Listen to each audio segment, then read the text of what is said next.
What's up, you guys? Let's do some meal prepping. I am cutting up some sweet potatoes, adding a little bit of olive oil and salt. I'll throw them into a 400-degree oven for about 30 minutes. And then I'm also going to throw in this spaghetti squash for dinners this week.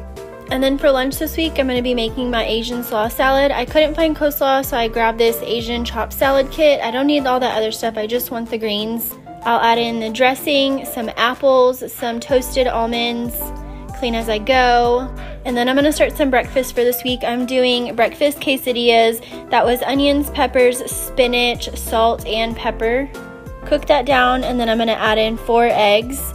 I'll split this mixture, and so I'll be able to make 2 quesadillas.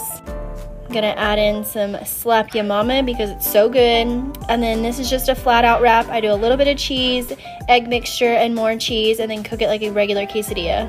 Breakfast and lunch. Expiration dates aren't real, so here's how to know if your food is actually bad. Put your eggs in a bowl of water. If they lay flat on the bottom, they're still good. If they stand up, eat them fast, and if they float to the top, they've gone bad. Any odd smell or change in texture means your deli meat has passed the point of no return, and you don't want to mess with bad meat. The date on your yogurt is the last day the store can sell it, but you can keep it a lot longer. When there's more liquid at the top than usual, it's time to pitch. Welcome back to our series of Does It Dip. So many of you guys asked about Jalapeno Popper Dip. I got you. Fake Blonde, you were one of the first people that asked for this, so this one is for you. Put a little bit of olive oil in your pan at medium heat, 2 thinly sliced cloves of garlic, 2 or 3 jalapenos, just depending on how hot you want it.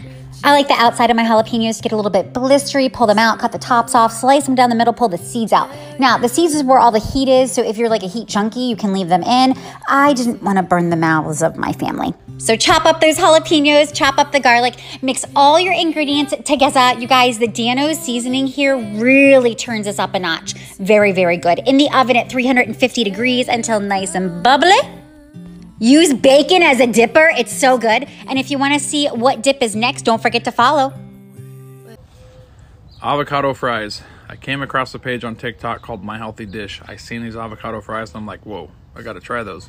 I have some pork panko. This is perfect. If you don't know what pork panko is, it's like pork rinds in a bottle crunched up and put it on anything, and the crunch is insane.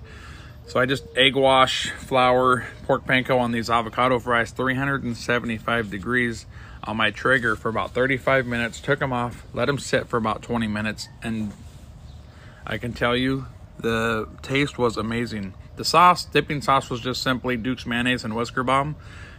Awesome combo. But the real-time recipe for these avocado fries is on my Instagram page, Kendrick_BBQ, where you can find tons of other recipes and real-time stuff. But there you go. Taste test. Crunchy, creamy. Hi guys, I know it's been a minute. Oh my god, I had to take a pause because life happens and sometimes you just have to do it. But I love cooking and I miss doing that, so here I am. Nothing brings me more joy than be doing this. So I want to show you my garlic shrimp pasta. It's so good, and it's like 3 ingredients, 15 minutes to make, and there's a secret ingredient that I learned from my mom that it's like so umami yumminess that, I mean, it's just so good, so good. Got lots of garlic here. So over low heat, I have a couple tablespoons butter, lots of olive oil. Add all our garlic to the pan, all minced up, and we want to do low heat so the garlic does not burn. And if you want to scale back the garlic, you totally can. I just love garlic. Next, I add my shrimp, salt and pepper, my secret ingredient, about a tablespoon or 2 of soy sauce. Mix that around. You won't even believe it's soy sauce, like in the sauce. You won't even really taste it. It just adds a rich umami flavor. Add our spaghetti. And I have the reserved pasta water, a cup. Add some parm. Beautiful. Sprinkle our cheese. So simple, so good. Here's how to make the cheesiest acini di pepe pasta. It's so good. First, you're going to drain 1 can of chickpeas, rinse them, and then add oil to a pot. And add the pasta, acini di pepe, and you want to saute it for about 5 minutes until it's toasted. Then add 3.5 cups of water and the chickpeas, a little bit of salt, and cover it on low flame for about 20 minutes. Then you're going to fluff it and add about 2 tablespoons of butter and you're going to add cheese and melt it. Just cover it and it's going to melt. It's so easy to make and it's so, so good. This pasta is always... Do you love tacos and easy recipes? Then you're gonna love this. Heads up, this is a doubled recipe, so we could have leftovers for lunch tomorrow. 2 pounds of hamburger, cook until just slightly brown, and then drain. Add half a chopped onion and 1 chopped green pepper and continue to brown the hamburger. Then we're going to add 2 cans of Rotel. Be sure not to drain it. Add 2 packages of taco seasoning and mix it really well, spreading the seasoning throughout your meat. Add 1 cup of spinach. Now this is going to wilt, so you can add more if you need to, no problem. Cover with shredded cheese of your choice. You can actually add more. I think we did because my kids love the cheese. And then sprinkle with some green onions. I served with some sour cream on top. The family loved it. Eating like this has helped me to lose 70 pounds. Drinking my mom fuel is what keeps me from eating everything else. If you love this, be sure to follow. Okay, little mama, this recipe is almost impossible to mess up. It's quick, it's simple, it's gonna seem weird at first, just bear with me. And if you're watching this and thinking something like, ew, I would never eat that, or I feel so bad for that chicken, or you should really not use so much plastic, just keep it to yourself. 2020 has a whole crying at a red light in your car vibe, and some people are just trying to get through the day. Seriously. Some people's mamas did not raise them. Some people are struggling to do basic tasks, and all they want to do is ask somebody for a simple recipe that allows them to eat something not out of a microwave that isn't too overwhelming or, long to put together. So if you have anything other than absolute support and kindness, keep it to yourself. Get you a veggie bag that steams right in the bag. Look at this. That mayo all melted off in the oven, and now you have this amazing chicken. Season your veggies. You're such an adult. Today we're making this pork chile verde. We're gonna use about 4 pounds of pork shoulder, and we're gonna cut it in pieces and we're gonna sear it. We start by cooking some bacon so we can get that bacon fat. And we cover it with black pepper, pink salt. And in the bacon fat, we're gonna cook this meat. And once our pork is all seared, we add water. A few bay leaves, thyme, cumin, granulated onion and granulated garlic, black pepper. Once it's boiling, we cover it and let it simmer for 45 minutes. And this is how it looks 45 minutes after it was simmering. This is the grilled green chili salsa we made on the previous video. Well, guess what? We're gonna add it to this.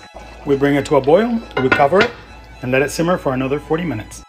40 minutes later, whoa, nice. The pieces of meat are falling apart, nice. Time to taste it. Oh my God. You guys asked for it. Honey mustard pretzels. Let's go. 1/3 cup oil, 4 tablespoons yellow mustard, 5 tablespoons honey. 2 teaspoons onion powder. Now whisk until it looks like this. Also, taste and adjust to what you like. I changed up the pretzels and I'm using bigger ones. I smashed them up to get them to bite-sized pieces. Now pour your mixture all over your pretzels and coat evenly. Pour your pretzels over a lined baking sheet and spread into an even layer.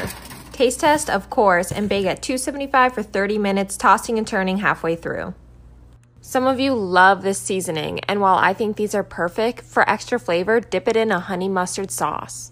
10 out of 10. I made these because... Did you know that you can make vanilla extract yourself? Whenever I bake with fresh vanilla beans, I save the pods and throw them in a jar and cover them with vodka. Then you just have to throw this on your shelf for about a month, and then you will have fresh vanilla extract to bake with. Let's make this no-bake, high-protein pumpkin cheesecake. In a blender, add your pumpkin puree, cottage cheese, and sweetener. Blend it up. Grab a jar and fill it with an optional base. Top it with your cheesecake mixture. Refrigerate. Ah, moussaka, that amazing Greek dish that everybody loves but hates to make because it takes 2 days of your life. Well, here it is in all its glory.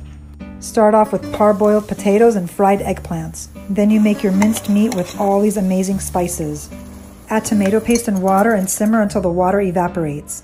Let the meat cool down, add breadcrumbs and eggs. Mix it up, then add your crumbled feta. Mix again and divide the meat in half. In a baking dish, begin your layers with potatoes, eggplant, then the meat. The meat layer should be thin and flat with no gaps in between.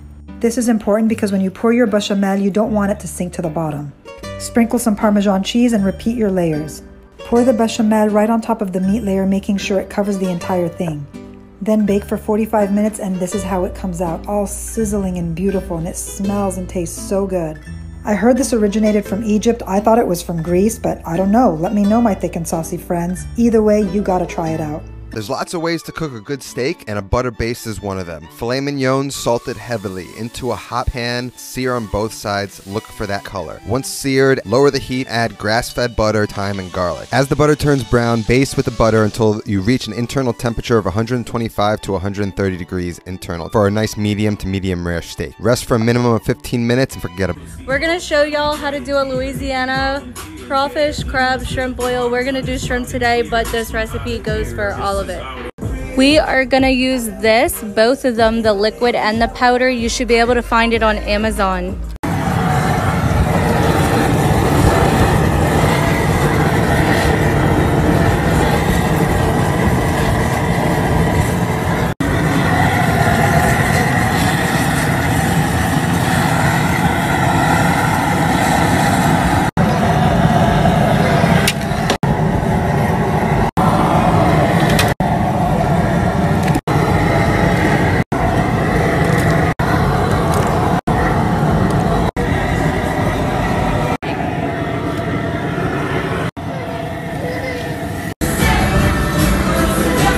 Alright, we're going to do salmon. The first thing we're going to do is we're going to leave it out and we're going to let the skin air dry. That's what's going to give you really crispy skin, and then we're just going to make sure we get all the scales off of it. Season both sides. Got a pan on medium to medium-low heat, and then just hold it down for a second because it'll curl up on you. With some butter, turn the heat down a little bit, give her a flip. What I like to do is dry milk powder and then baste.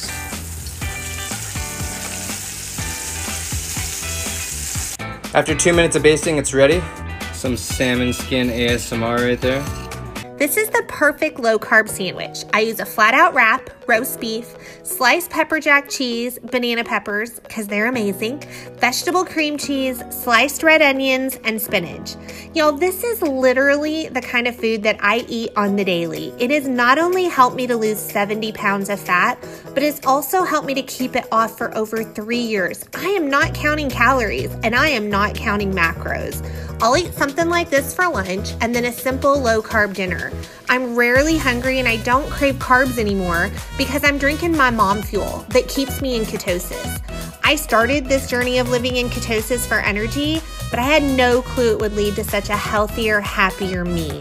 If you like simple, if you like easy to make recipes, and you want low-carb hacks like this, be sure to like and follow for more. Fried rice is absolutely amazing, and this veggie fried rice is no exception. It's one pot and so delicious. First, you're going to chop up scallions and add it to a pot with oil and saute it for about 3 minutes. Then add in some crushed garlic, saute that, and add 1 cup of frozen peas and carrots.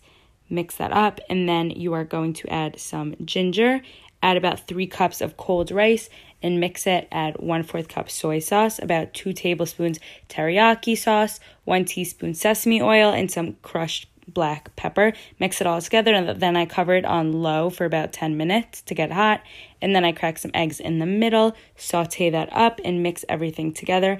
One pot, so easy and super, super delicious.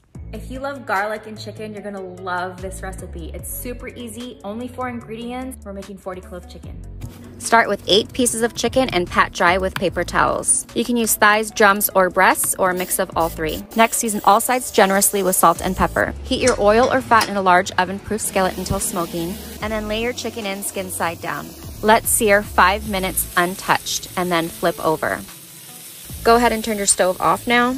Next, you'll need 40 cloves of peeled garlic, 1/2 cup olive oil, and 1 bunch of thyme. Sprinkle the thyme all over the skillet, followed by the 40 cloves of garlic, and then lastly, drizzle the olive oil over all ingredients. Cover with a lid or tightly with foil, and then bake in the oven for 1 hour at 350 degrees. Once finished, your garlic will be completely softened and caramelized. Plate your chicken with any side dish you prefer, and then top with the caramelized garlic. If you like this recipe, please like and follow. Enjoy. We're making cheesy garlic bomb.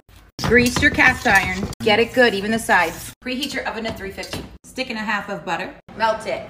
Grate any cheese you have. Don't be getting fancy, basic. Boom. To the butter, about a cap full of garlic and some fresh garlic. Shake some Italian seasoning in. Squeeze a little honey. Crush red. Mix it. Buy these biscuits. Take them out. Lay them out. Separate them into 2. And now we have 16. Okay, press it out. Boom. Put a little bit of the butter sauce on it. Now some cheese. Now we're gonna close it up. Close it. Now we're gonna roll it. Boom. Repeat it. They have to be close. Butter mixture. Evenly sprinkled cheese. Bake at 350 for 20 minutes. But watch it. Oh my gosh. A little bit of the butter on top. Pecorino Romano, grate it. A little bit of parsley. Boom. Here's how you make the juiciest ribs in the oven. Season with salt, pepper, paprika.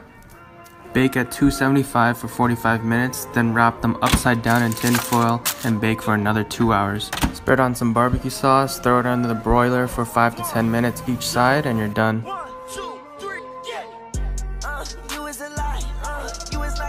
Let's make some creamy mustard and dill salmon. We're going to start by seasoning our salmon fillets before adding them to a pan on medium to high heat, skin side up, and cooking for about 4.5 minutes. While that's going, we're going to chop half an onion and 2 cloves of garlic before flipping the salmon over to cook skin side down for another 2.5 minutes, and then setting it aside. To that same pan, we're going to add our onion and garlic and let it soften before adding 1.5 cups of chicken stock and 1.5 cups of coconut milk.